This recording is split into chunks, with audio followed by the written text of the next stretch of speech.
জয় হিন্দ my dear all of you. All of you, আজকে আমরা এমন একটা টপিক নিয়ে আলোচনা করব যেই টপিকটার জন্য একটা বাচ্চা 1 বছর ধরে ওয়েট করে থাকে। এমন একটা টপিক যেই টপিকটার জন্য একটা বাচ্চা ছোট থেকে স্বপ্ন দেখতে আরম্ভ করে, আর এমন একটা টপিক যেটার জন্য তোমাদের এই কমপ্লিট ব্যাচ এখানে জড়ো হয়েছে, যার নাম ইন্ডিয়ান আর্মিতে বা অগ্নিবীরের নতুন ভ্যাকান্সিতে অ্যাপ্লাই আরম্ভ হয়ে গেছে। আজকের এই ভিডিওতে আমরা আলোচনা করব ইন্ডিয়ান আর্মি অগ্নিবীর 2026 নতুন প্যাটার্ন অনুযায়ী কি কি যোগ্যতা থাকলে একজন বাচ্চা এইটায় ফর্ম অ্যাপ্লাই করতে পারবে, কতটা হাইট প্রয়োজন, প্রথমে কোন পরীক্ষা হবে, মাধ্যমিকে এক্স্যাক্ট কতটা নাম্বার থাকতে হবে, বা কোন কোন জায়গার উপর ভিত্তি করে এই ফর্মটা আবেদন করা যেতে পারে, বয়স অনুযায়ী ডেট অফ বার্থ কত থেকে কতর মধ্যে হতে হবে, এবং সবচেয়ে গুরুত্বপূর্ণ বোনাস পয়েন্ট কি করলে খুব সহজেই এই চাকরিটা আমাদের হতে পারে। বেঙ্গল ফোর্স একাডেমির ভিডিও যারা আপনারা দীর্ঘদিন ধরে দেখেন, তারা আপনারা দেখেছেন বহু বাচ্চা যারা সাকসেসফুলি ইন্ডিয়ান আর্মি অগ্নিবীরে আজকে লখনৌ বা বিভিন্ন জায়গাতে তারা ট্রেনিং করছে, এবং তাদের উপর ভিত্তি করে আজকে তাদের ওভারঅল অভিজ্ঞতা বা এক্সপিরিয়েন্সের উপর ভিত্তি করে আমি আশা করি আপনাকে এই ভিডিওতে গাইডেন্স দিতে পারবো যে কি কি করলে খুব সহজেই অগ্নিবীর ইন্ডিয়ান আর্মির যে রিটেন এক্সাম সেটা ক্র্যাক করা ইজিলি ভাবে খুব সহজ পদ্ধতিতে সলভ করা যায়। সম্পূর্ণ সময়কে মাথায় রেখে আমরা ডাইরেক্টলি ঢুকে যাচ্ছি আজকের ভিডিওর টপিকে। নাম্বার 1, কারা কারা এই ফর্মটা অ্যাপ্লাই করতে পারবে। ফার্স্ট অফ অল, যদি মাধ্যমিকে কোনো বাচ্চার যারা বিভিন্ন জায়গা থেকে ফোন করছেন বেঙ্গল ফোর্স একাডেমিতে, এবং তোমরাও যারা এখানে বসে আছো তারা খুব মন দিয়ে এই জায়গাটাই বোঝো, তাই জন্য আমি এটাকে ফার্স্ট পয়েন্ট রাখছি। যে সমস্ত বাচ্চার মাধ্যমিকে প্রত্যেকটা সাবজেক্টে 33 বা তার ওপরে নাম্বার আছে, তারা ইন্ডিয়ান আর্মিতে অ্যাপিল করতে পারবে, এবং ইন্ডিয়ান আর্মির জিডি বা জেনারেল ডিউটিতে ওভারঅল যদি 45% নাম্বার থাকে তাহলে অ্যাপিল করতে পারবে। একটু ভাঙিয়ে বোঝাই, মাধ্যমিকে তোমার যে 7টা সাবজেক্ট রয়েছে, মানে ম্যাথামেটিক্স, ইংলিশ, বাংলা, ভৌতবিজ্ঞান, জীবনবিজ্ঞান, ইতিহাস, ভূগোল, ওভারঅল 7টা সাবজেক্ট বা 8টা সাবজেক্ট যাই হোক না কেন, এই সমস্ত সাবজেক্টকে তত দিয়ে ভাগ করলে যদি 45% নাম্বার চলে আসে, মানে তুমি ইন্ডিয়ান আর্মি জিডির জন্য অ্যাপিল করতে পারবে। ইন কেস স্যার আমার প্রত্যেকটা সাবজেক্টে 33 করে তো অবশ্যই আছে, 33 বা তার উপরে আছে, কিন্তু ওভারঅল 45% নাম্বার নেই, তখন তুমি অ্যাপিল করতে পারবে টিডিএন বা ট্রেডসম্যানের জন্য। এই পর্যন্ত প্রত্যেকটা বাচ্চার ক্লিয়ার বাবা? এরপরে কোনো বাচ্চা যারা ক্লার্কের জন্য অ্যাপিল করতে চাইছে, তাদের ওভারঅল এইচএস, আমি আরেকবার বলছি, উচ্চ মাধ্যমিক বা এইচএসে তাদের নাম্বার 60% থাকতে হবে, এবং ইংলিশে 50 বা তার উপরে নাম্বার 100% থাকতে হবে। যদি কোনো ক্ষেত্রে কোনো বাচ্চা তোমাদের মধ্যে যারা আর্টস নিয়ে পড়েছে, কমার্স নিয়ে পড়েছে বা সায়েন্স নিয়ে পড়েছে, এবং তাদের ইংলিশে 50-এর উপর নাম্বার আছে, ওভারঅল 60% আছে, কোথায়? একটু জোরে, কোথায়? তখন সেই বাচ্চা ক্লার্কের জন্য অ্যাপিল করতে পারবে। কিন্তু একটা সতর্ক বার্তা মাথায় রাখতে হবে, যেটা অন্যান্য জায়গায় জানতে চট করে পারা যাচ্ছে না, সেই জায়গাটার নাম হলো, যদি তোমার বায়ো থাকে, বায়ো, সেই ক্ষেত্রে তুমি ক্লার্কের জন্য ফর্ম ভরতে পারবে না। অন্যান্য বার অনুযায়ী বায়োর মধ্যে দিয়ে দেয় বাচ্চাদের, কিন্তু এবছর বায়োতে ক্লার্কের দিচ্ছে না। কেন? এটার কারণ আমার জানা নেই। সরকারের রুলস অনুযায়ী ক্লার্কে বায়োর ছেলেদের অ্যালাউ করবে না, শুধুমাত্র আর্টস, শুধুমাত্র সায়েন্স বা শুধুমাত্র কমার্সের বাচ্চারাই অ্যাপিল করতে পারবে। ইন কেস তোমার যদি বায়ো থাকে, সেই ক্ষেত্রে ম্যাথ থাকাটা ম্যান্ডেটরি। যদি বায়োর মধ্যে ম্যাথ না থাকে, ক্লার্কে অ্যাপিল করা যাবে না। এখনো পর্যন্ত বোর্ডের মধ্যে সমস্ত টপিক ক্লিয়ার?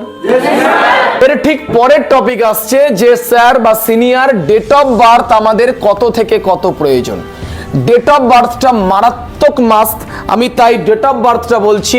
1 অক্টোবর 2005 সাল থেকে আরম্ভ করে 1 এপ্রিল 2009 সাল পর্যন্ত যে সমস্ত বাচ্চার ডেট অফ বার্থ আছে তারা ইন্ডিয়ান আর্মি অগ্নিবীরের জন্য ফর্ম অ্যাপিল করতে পারে। খুব ভেঙে ভেঙে শর্টকাট ভাবে সোজা সোজা ভাষায় বোঝাচ্ছি।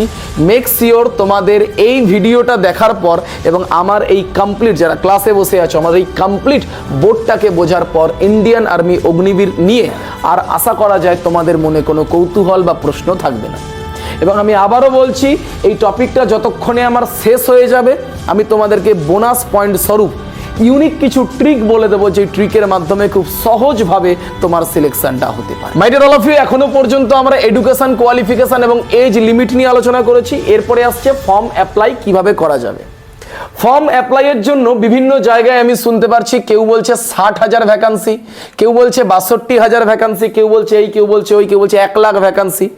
যেটা রাইট আমি সেটা বলে দিচ্ছি, এটাকে ভুল প্রমাণ করে দেখাও। বর্তমানের বাজারে দাঁড়িয়ে আজকের ডেটে ঘোষণা অনুযায়ী 82,000 ভ্যাকান্সি আছে এবং এটা বাড়ার চান্স আছে, কমার চান্স একটুও নেই। পুরোপুরি টপিক ক্লিয়ার? ফর্ম অ্যাপ্লাই 3 তারিখ থেকে অর্থাৎ 3রা ফেব্রুয়ারি 2026 থেকে করা যাবে। লাস্ট ডেট কবে এখনো পর্যন্ত সেইভাবে কোনো রকম কোনো কিছু জানানো যায়নি। এরপরে আসছে যে স্যার আমাদের এডুকেশন, কোয়ালিফিকেশন ম্যাচ করেছে, এজ লিমিটটাও ম্যাচ করেছে, ফর্ম অ্যাপ্লাইটাও আমরা করতে পারবো, কিন্তু হাইট ওয়েটের বিষয় নিয়ে আমরা কোথাও একটু পরেশান আছি। ইয়ার বাচ্চা দিলকে সচ্চা, হাইট ওয়েটের জন্য ফার্স্ট অফ অল 170 সেন্টিমিটার তোমার হাইট প্রয়োজন হবে এবং ওয়েস্ট বেঙ্গলের বাচ্চার 169 সেন্টিমিটার হাইট প্রয়োজন হবে। 169 সেন্টিমিটার হাইট লাগবে এবং ওয়েট লাগবে 50 কেজি বা তার ওপরে। যদি চেস্টের কথা জানতে চাই তাহলে 76 সেন্টিমিটার এবং 5 সেন্টিমিটার ওটাকে আরো এক্সপেন্ডেড করতে হবে বা ফোলাতে হবে। Topic clear? এরপরে আসছে সিলেকশন প্রসেস কিভাবে হবে। সিলেকশন প্রসেসের জন্য ফার্স্ট অফ অল তোমার প্রস্তুত হবে প্রথমে রিটেন এক্সাম। রিটেন কমপ্লিট হয়ে যাওয়ার পর হবে পিএসটি, পিএমটি এবং সেটা কমপ্লিট হয়ে গেলে হবে মেডিকেল এবং এই 3টে জিনিস কমপ্লিটের পর হয়ে যাবে তোমার জয়নিং। আর কোনো ঝামেলা নেই।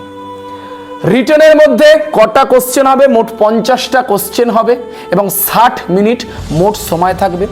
পিএসটি, পিএমটি অনুযায়ী physical standard test, physical measurement test বা ফিজিক্যাল এফিসিয়েন্সি টেস্ট যাই বলো না কেন, সেই ক্ষেত্রে হাইট ওয়েট তো অতি অবশ্যই প্রথমে চেক করছে।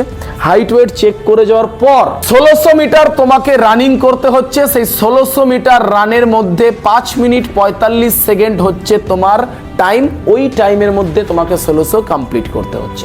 মেডিকেলের মধ্যে ওভারঅল তোমার বডির একটা বিএমআই হয় এবং টপ টু বটম তোমার বডির একটা মেডিকেল হয়। আমি বারবার একটা কথা বলেছি, এখনো বলছি, আগে থেকে কেউ মেডিকেল নিয়ে এত বেশি নার্ভাস হবে না, কারণ রিসেন্ট যেই মেয়েটা চাকরি পেল তার মেডিকেলের অনেক প্রবলেম ছিল। যদি দেখা যায় তাহলে 7টা বড় বড় প্রবলেম ছিল, তারপরেও মেডিকেলে কোয়ালিফাই করে বিএসএফ এর জয়নিং লেটার নিয়ে তোমাদের সামনে এসছে সন্তোষী হাঁসদা। তাই মেডিকেল নিয়ে এখনই দুশ্চিন্তার দরকার নেই। তোমার হাতে আছে কি রিটেন, তোমার হাতে আছে কি গ্রাউন্ড, রাইট? এই দুটোতে ফোকাস করো। মেডিকেল ভগবানের হাতে ছেড়ে দাও, চুপচাপ তৈরি করতে থাকো। যেটা আমি বলছি ততটুকু শোনো, আশা করা যায় ভুল কিছু হবে না। এরপরে আসছে স্যার তাহলে এক্সাম ডেট কবে? এক্সাম ডেট তোমাদের ফেব্রুয়ারির, যদি ফর্ম ফিল আপ হয় ফেব্রুয়ারির থেকে মার্চ ছেড়ে দেবে। এপ্রিল থেকে মের মধ্যে তোমাদের রিটেন এক্সাম হবে। জুন মাসে তোমাদের রেজাল্ট আসবে এবং জুলাই মাসে তোমাদের পিএসটি, পিইটির জন্য ডেকে নেবে। Topic clear?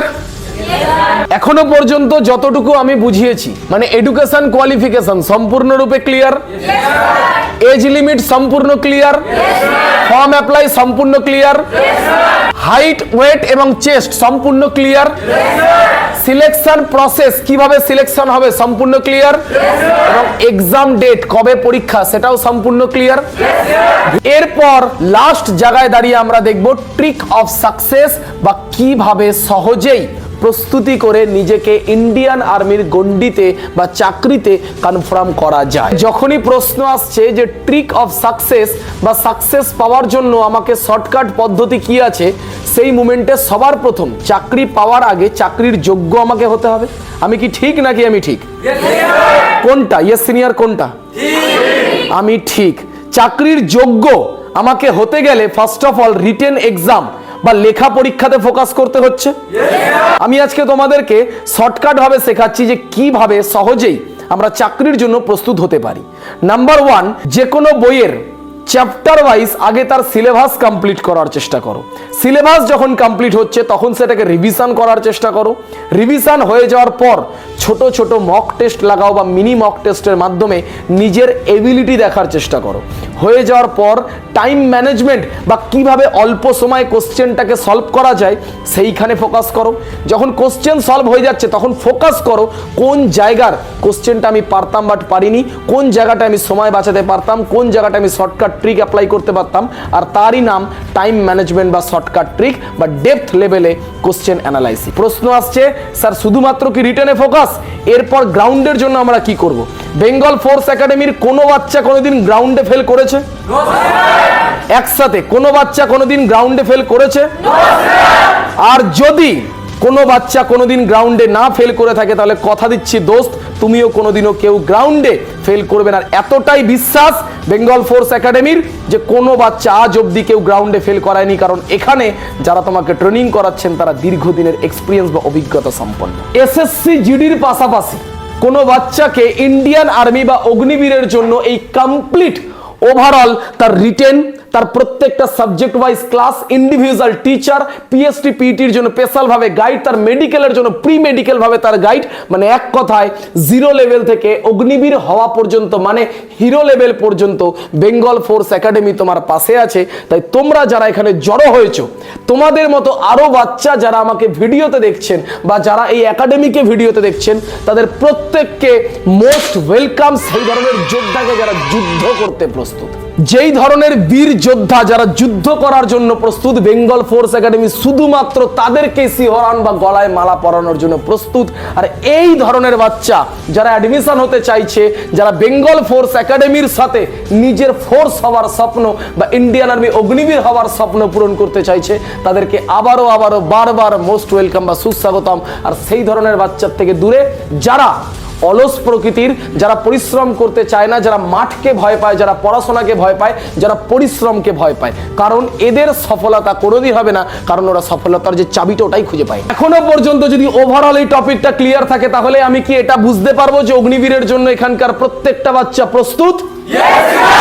আমরা প্রত্যেকে খুব তাড়াতাড়ি থেকে তাড়াতাড়ি এপ্রিল বা মেতে যে অগ্নিবীরের পরীক্ষা চলছে তার জন্য আমরা লড়াই করার জন্য কি প্রস্তুত? আমরা সংঘর্ষ বা পরিশ্রম করার জন্য প্রস্তুত? তাহলে এইটুকু বলেই আর এই ধরনের ফুললি এনার্জেটিক বাচ্চাদের জন্য এইখানেই অগ্নিবীরের সমস্ত প্রসেস বুঝিয়ে আমরা ভিডিওটি এন্ডিং করছি। ততক্ষণের জন্য তোমরা এবং আমার ইউটিউব ফ্যামিলি প্রত্যেকে ভালো থাকুন, সুস্থ থাকুন এবং আমার সাথে সাথে বলুন জয় হিন্দ, জয় ভারত, বন্দে মাতরম, ভারত মাতা কি জয়।